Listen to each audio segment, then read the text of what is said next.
Do you guys want to hear about the time that I lived in a tree for a year? Well, Shampam says no, so I'm completely shut down. He's like, no, fuck you. Ha!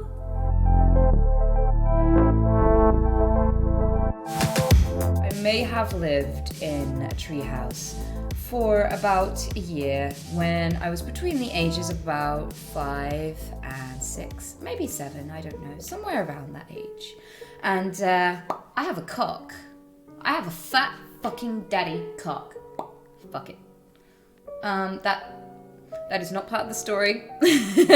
At age 7, I definitely didn't have a cock, just to clarify. But I did have a tree house. I had a house out in a meadow. A really, really beautiful meadow out in the wilderness. And it had several tree houses and a massive campsite beneath. And there were lots of us actually. I say lots, probably around 30 people maybe. And we made everything from scratch. We had homemade tents made from plastic sheeting and pallet boards for floor and bent willow, really thin bendy willow for scaffolding for our little tents. And it was the same for the tree houses in the trees. Actually, it was really, really basic, but it was enough. They were actually a surprisingly good shelter, and they were cold though. I remember one morning I woke up frozen to the floor, like my cheek was actually stuck to the floor of the tent because it got so fucking cold. And I decided that from that day that I was gonna live up in the trees. And my god, was that a pain in the ass, because there were storms and you'd sway in this precarious little thing tied in, just like, oh, I'm gonna die. And when it was actually steady and not swinging back and forth, there was no bathroom up there, so you'd have to abseil out into the cold weather to go for a pee. And we didn't always have cock. We didn't have a cock. We didn't have a fuck. We didn't have a running toilet or running water. So we had this big kind of stack of logs that were stacked like this, like two, like a little tower. You know when you stack pencils like this on top of each other to make a tower? It was one of those made of logs, and there was like a little pathway up to the top of it where you could dangle your butt over and just do what you needed to do. When you walked up the ramp, you have a bucket full of soil, and you tip the soil down after.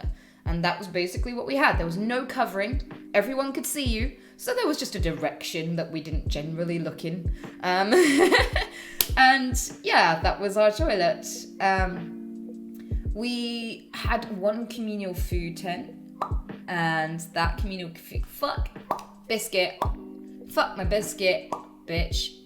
We had a tent just for food. People were giving us food. So everything was donated. And there was one bag in the corner just for chocolate. All the sweets and treats just hanging in one bag, which is so stupid because they didn't know me. There was a whole bag full of treats, that all the sweets and things were put in there. And I discovered it one day and I ran away with it and ate it all.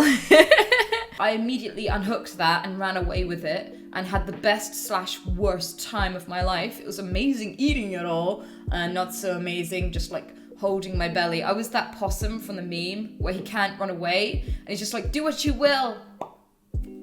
I've already won, you know? That was me, legit, just like, oh, what did I do? My mom found me. She stepped around the tent and she was like, did you steal the chocolate? And I looked right at her with my mouth just like, with like chocolate all around it. But no fucking regrets. It was awesome. It was fucking awesome. Best day ever. And I basically just lived in handmade clothing made by my grandma. I had this ridiculous little tunic, crushed velvet dress that my grandma had made. And I would run around in that with big, massive black Wellington boots because it was always muddy. Hey! And I just run around playing. Most of my friends were newts and bats, and and the wildlife, the sheep and all the other wildlife around me. That's what I liked. And it was so nice just to run around and not have school and not have any obligations. And I wasn't really watched very much. I would just go off and do my own thing. I felt really independent and free at that time. And we all just looked after each other. Although I don't think the council really wanted us to be there at the time, because a couple of undercover police officers came to stay with us, and they were really, really, really, really obvious about it. Like, so obvious about it. Oh yeah, there was the undercover police cringe. That was amazingly funny. We had like 2 undercover policemen who came because they thought that if they could catch us doing anything illegal, they could get us removed. So they were desperately hoping that we would have somebody doing drugs or selling drugs or something on the site, but obviously there wasn't. But they were like, I sure hope there's some drugs here today, because I could really go for some, like this kind of stuff. And we were just looking at them like, okay, it's not this kind of camp, maybe you should move along. And yeah, so we noticed them straight away, and we started calling each other Bob so that they couldn't take our names or details or anything like that. And and that was really, really fucking funny, because I was Little Bob, and there was Smelly Bob, and there was Tall Bob, and there was Druid Bob, and there was all kinds of Bobs. It was kind of Smurfs, but with hippies, right? But my mom was Sexy Bob, right? And just like every single dude who came to live there would try it on with my mom. It was so funny. Like, I would listen to people taking bets on how long it would take for them to get tanned down, you know? We had a guy who got really, really drunk one day, and he became Mickey Mouse Bob because there was some element of risk to living there. There were some injuries sometimes. Like, there was a dude who climbed up into one of the tree houses drunk, shouted over to everyone on the ground at the campfire and went, "Hey girls, watch this!" And he fucked my friends. He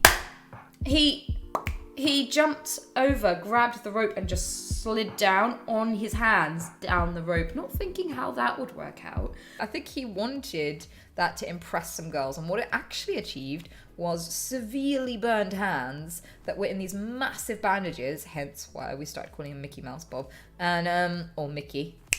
And he broke both his legs, basically. So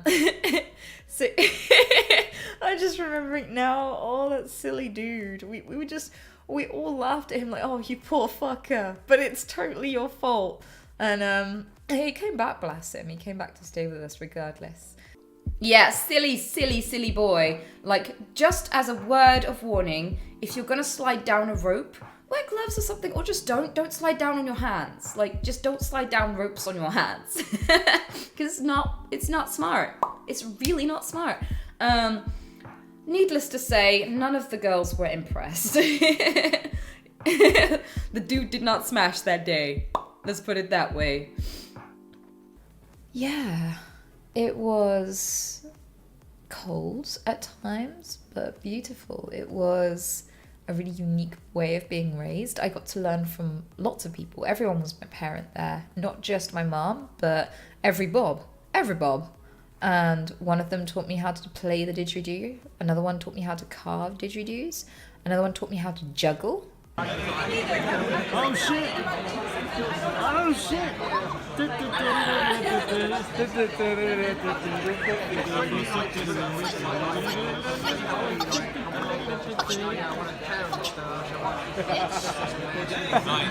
Because that's an essential life skill. Another one taught me how to do poi, and I learned lots of rituals from all different kinds of religions. But it was pretty damn awesome. I learned so many cool things. I had 2 little friends, TV and Amy, and they were amazing. We used to run around and play. They were travellers that came and visited They weren't there for very long. I was pretty much the youngest person there, apart from when they visited. And we'd run around and we'd try to find newts. We'd try to find loads of wildlife to interact with. And we'd go scurrying through all of the surrounding fields looking for bones. Because the whole camp, whenever we found bones, we'd hang them up in like this kind of mobile arrangement between the trees. It was really beautiful. It had lots of different skulls and teeth and hip bones and things like that dangling. I mean, we had like bones hanging up everywhere, but they were found, you know? I guess that might be where I got my obsession with bones from, because I've never stopped doing that since. I've always loved cock. I've always fucked cat. I've always loved collecting skulls ever since then. So I guess that's where it's come from, and you can see them. My direction is bad. There we go. You can see them right there.